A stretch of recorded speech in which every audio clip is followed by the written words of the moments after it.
In the name of God, we're having the honor of having the chance of interview with Sayyid Mumtaz Rezawi. Okay, hello, Sayyid. How are you? Hello, assalamu alaikum, brother. Alhamdulillah, I'm fine. And how about yourself? I'm good. Well, I need to introduce myself like you told me. Sure. Okay, my name is Mumtaz, Sayyid Mumtaz, like my friend have already introduced me, and I'm 34 years old from Pakistan. I'm employing in a news channel over here in Pakistan called the Sama TV. I'm having a degree in the international relations. And well, is there anything else that really matters? The question? Then please go ahead. No, I that's mean, is okay. there anything else you'd like to know about me? No, that's all we need. For the first question, I'm going, to just go straight to the Hmm. questions.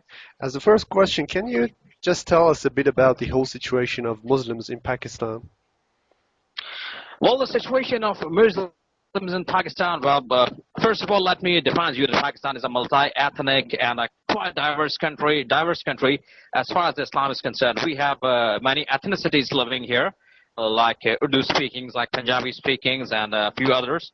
But the majority of peoples are Muslims, and among those Muslims, we have Shiites, we have Sunnis, and we have Wahhabis, and then you can find almost each and every sect of Islam in Pakistan. So you could say Pakistan is somehow a flower vase of Islam. You can find each and every flower exists in a vase or in a pot. And the situation, what about this? What kind of situation about Muslims? Well, they're in a good situation, but I think they are just mm, paying for the wrong policies of past. Muslims in general, among Shiites and Sunnis, they're not having any kind of problems or any kind of issues. It's just political things that are messing up and creating the problems. Hmm. The general people, like I told you, not having any issues. Although there are the difference in opinions that exist in each and every society, and a healthy difference is always good to have a lively and a vibrant society. Okay. And what kind of differences or problems you want to learn about the Muslims in Pakistan? I'll be in a better position to answer your question if you point out those problems.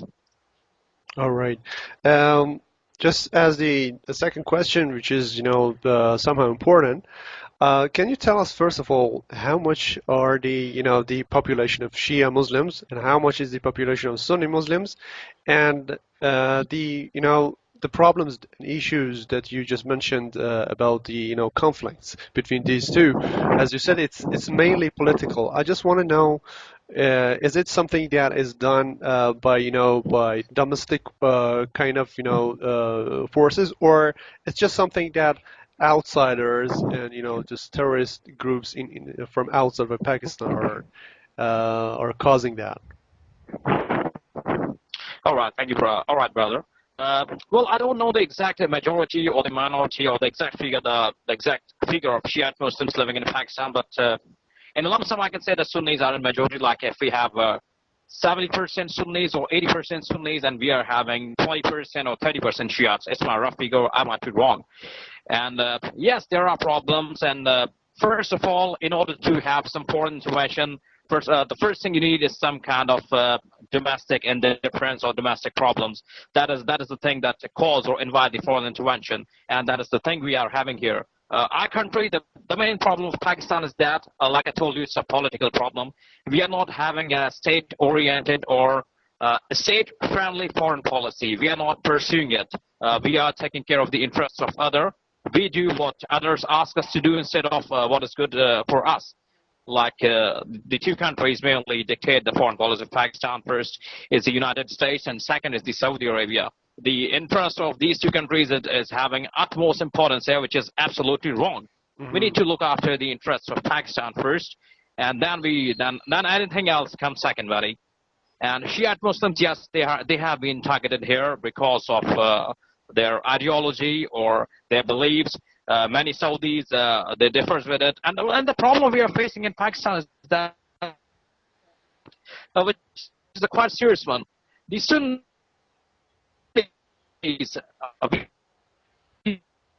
we are facing the extent of Sunnis. Many Sunnis are converting or turning into the Wahhabis, which is widely supported or backed with me, Ali. Are you getting me? All right. You know the fact that you're getting me there. That is the main problem here. The No, no worries. extinction I of just Sunnis from Pakistan, or they're somehow turning into the ideology from Sunnis to Wahhabism, which changes in a thing that you just can't even aware or just can't even come to terms that what happened to this guy. I suppose we had a neighbors, a family looks just before my home. They used to be Sunni. They used to come at our home in the Nazar or events of Rajab or in other events. But all of a sudden, these people turn into Sunni and they refrain from having Nazar and all of those things. They used to call it a bidat or somehow it is not allowed or something like that. So that is the main problem. The Saudi agenda, I would blame the Saudis, but again, you have to address the internal issues. That these are the main problem. That's the fault line. You just can't go straight forward and blame the foreign powers.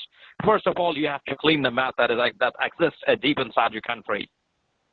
Okay, perfect. Can you tell us about the general issues that Muslims in Pakistan are facing? I mean, not only Shia or Sunni groups, but any general issue that generally Muslims are facing concerning domestic stuff or the international stuff or anything. Well, brother, not only the Muslim society, I would like to quote the famous saying of Imam Hazrat Ali ibn Abi Talib. He said that society can sustain if it is having justice, but if the justice is absent, then even the Muslim state can collapse. Exactly. I hope you get my point. And that is the problem we are having here. We are not having the justice system. The justice doesn't serve. The powerful man always go ahead and get away with the thing, no matter if he's Sunni or if he's Shia. The first thing we need to do, we need to restore justice. We need to work on our educational system. We need to have a vibrant foreign policy and a political system here. That is the main problem of Muslims in Pakistan. If these things are sorted out or work out, then I would say that Pakistan will really progress and excel. Okay, and generally, do you think that Muslims, whether Shia or Sunni, are caring too much about this kind of division that they have, or they just try to address the whole general issues and try to fix them? I mean, is it too important for them or not? I mean, all these Well, divisions, all these differences. Well, the difference is part of society. I would say it's a positive difference. Can be a beauty of any society, buddy. I'm sure that despite the fact Iran is having the Shia population, but yet there are differences among the peoples. But you need to learn to you need to learn to live with these differences and have your opinion, have positive debates, have healthy debates to convey your opinion. And the main problem of Pakistan, like I told you, the bad governance, or the illiteracy, the terrorism. Well, these are the main problems over here in Pakistan, which is affecting each and every person residing in this country, whether he's Muslim, he's non-Muslim, Shia, Sunni, etc., etc., and the list goes on. Okay. All right. As a next question, recently we have witnessed lots of terrorist attacks. Maybe it's not even so recent, but generally we have seen lots of these or such attacks on people, not only special group of Muslims, but also all innocent people. So first of all, who are the main the reasons behind these attacks, and can you tell us about the majority of the targets that has been, somehow damaged in these attacks or not? Well, if you go to the past, like 5 to 6 years back, the majority of the target were the minorities living in Pakistan, especially the Shia Muslims, because of their particular ideology about Islam. And many Wahhabis, they don't agree with it. So it kept on creeping. The attacks continued on the Shiite neighborhoods, the Shiite individuals, the scholars, and very well-known professionals were assassinated or or killed. I won't say marginalized. That's something else. They got killed because of their beliefs, despite the fact they were not politically active. But since they belongs to a certain community that is having a particular ideology about Islam and certain things, so they were being targeted. The government didn't do a shit to control this thing. And what happened? What were the consequences of this thing? This menace spread throughout the country, and the terrorists then began targeting each and every individual who opposed their evil ideology. Like if somebody who's a Sunni Muslim or even Wahhabi, and he's not doing the thing they want him to do, and then he's subject to be persecuted from the society, he needs to be killed immediately. And that's the main reason we had assault or attack on the army public school in Pakistan that claimed the life of over 200 school kids, and most of them were Sunnis. And then we had some churches bombed here. Then we had blasts in some Sunni mosques. So the thing is that the terrorism isn't in favor of anyone. It doesn't favor anyone. I mean to say, if you're breeding these snakes, then the first thing or the worst thing it will do, it will bite you first, and then it will hatch to the others. So the government needs to had to address this issue. This evil had to be nipped in the bud. The Shias were being targeted. This evil had to be suppressed or had to be wiped out. But I think, all right, it's late, but not too late. The government and the Pakistan army is doing a fair job to eradicate this evil, but they have a huge work to do. Still we need a massive wipe out from this country. Okay, if you want to give me some kind of estimation, can you tell me how much is the influence of Wahhabis in Pakistan? Well, they are very much influential, buddy. The Saudi Reals and the petrol and all that stuff they provide to Pakistan. So they try to dictate our foreign policy. But I'm really glad, having seen the role of Pakistan, that the Pakistan army was not sent to the Yemen, despite of massive pressure from the Saudis and the Emiratis.